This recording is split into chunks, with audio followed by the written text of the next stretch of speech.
The spring cherry blossom season is arguably one of the most breathtakingly beautiful times to visit Japan. Cherry blossoms are a cornerstone of Japanese culture, symbolizing beauty, renewal, and the transient nature of life, drawing massive crowds for their fleeting bloom from late March to early April. Yet with an estimated tens of thousands of cherry blossom trees gracing Tokyo alone, choosing from the myriad of fantastic viewing opportunities can be a bit difficult. I can't say there's a clear, undisputed best cherry blossom spot in Tokyo, simply because each location is bound to have its pros, cons, and own unique charm. Moreover, elements like relative location, crowding situation, and surrounding activities are all key factors you may want to consider when choosing the cherry blossom spot for your itinerary. But without further ado, here's a short breakdown of 5 locations I've enjoyed over the years, as well as a special sakura experience I've recently stumbled upon that's quite unlike any of the others. First up is the Meguro River Area, one of the most well-known sakura spots in Tokyo, and it's easy to see why. Nestled in the quaint Nakameguro neighborhood, it feels quite different than the hyper-frenetic streets of Shibuya, just 15 minutes away. Here you can see some 800 cherry trees lining the sides of the Meguro River, providing an absolutely stunning view you'd be hard-pressed to find anywhere else.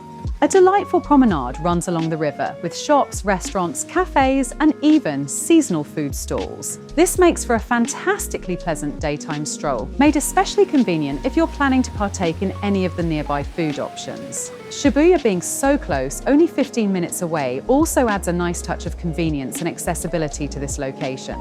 As for the drawbacks, the river promenade can get extraordinarily congested due to its popularity, especially during peak times like weekends. I'd advise trying to visit off hours and would even recommend opting for the nighttime illumination, which gives the scenery an entirely different and ethereal aesthetic. Another drawback is that there's no space for picnics, a popular cherry blossom tradition, but perhaps the variety of dining options nearby can be worth the trade-off. Next up, we have Inokashira Park, a far more local and peaceful escape from the city bustle. Since it's a bit further out from Tokyo proper, it's also quite a bit less crowded than the big central parks. The picturesque pond here is a highlight where you can rent rowboats for an endearing float among the 200 or so cherry blossoms. It's a little trek from the main tourist areas, but the surrounding Kichijoji neighborhood, with its trendy dining and vintage second-hand stores, makes it a fantastic trip for those interested in shopping. Heading back toward the city centre, the Sumida Park area along the Sumida River is a beautiful place to see cherry blossoms, just a short walk from the lively Asakusa area. Being by the river, it's a bit more open and spacious, giving you room to enjoy the blossoms. Plus, it's near Asakusa and Tokyo Skytree, which are quite popular and lively areas for visitors. The towering Tokyo Skytree, framed between the blossoms, also makes this a fantastic choice for photographers. The catch is that its popularity brings large crowds, though the nighttime illumination is often a quieter, albeit beautiful time to visit. For a smaller scale, yet equally stunning flower display, Tokyo Midtown in Roppongi has about 100 cherry trees, perfect for a pleasant walk without the huge crowds of the more popular places previously mentioned. This area is essentially located in the heart of Roppongi, which can be either a pro or a con depending on the visitor. The surrounding Tokyo Midtown area is sleek, clean, and well maintained, making this a relatively elegant and polished green space. There's also world-class high-end shopping in the actual Tokyo Midtown complex, as well as an impressive variety of dining options nearby. Regarding drawbacks, the smaller scale and fewer trees limit traditional picnic space, and the polished commercial atmosphere might not appeal to those craving a more classic cherry blossom vibe. Overall, I recommend this spot for those who want a quick peek at the cherry blossoms without too much fuss, possibly before or after dining in the area. Rounding out our list, we've got Shiba Park, a charming little spot tucked right beneath Tokyo Tower that brings a classic cherry blossom vibe with an urban edge. The view of Tokyo Tower, framed by the park's roughly 200 cherry trees, is iconic and tough to beat, making it a standout for a daytime visit. It's nicely positioned between Roppongi, a nightlife hub, and Ginza, a shopping hotspot, so it's a great middle ground stop if you're nearby.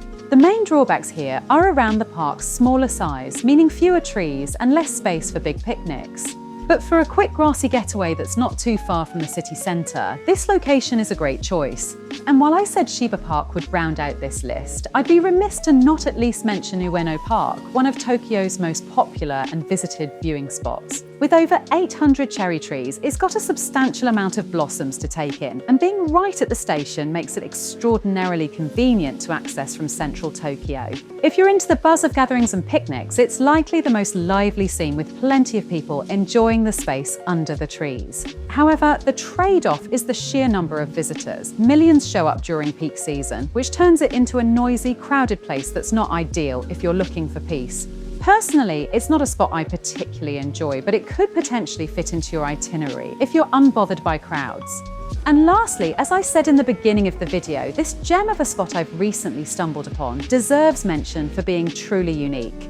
Tucked in a serene corner of Tokyo, this is the historic garden at Hotel Chizanso, which features about 100 cherry trees of different varieties. And while the garden is stunning in and of itself, the experience becomes truly magical when paired with a phenomenal man-made sea of clouds that flows through several times a day.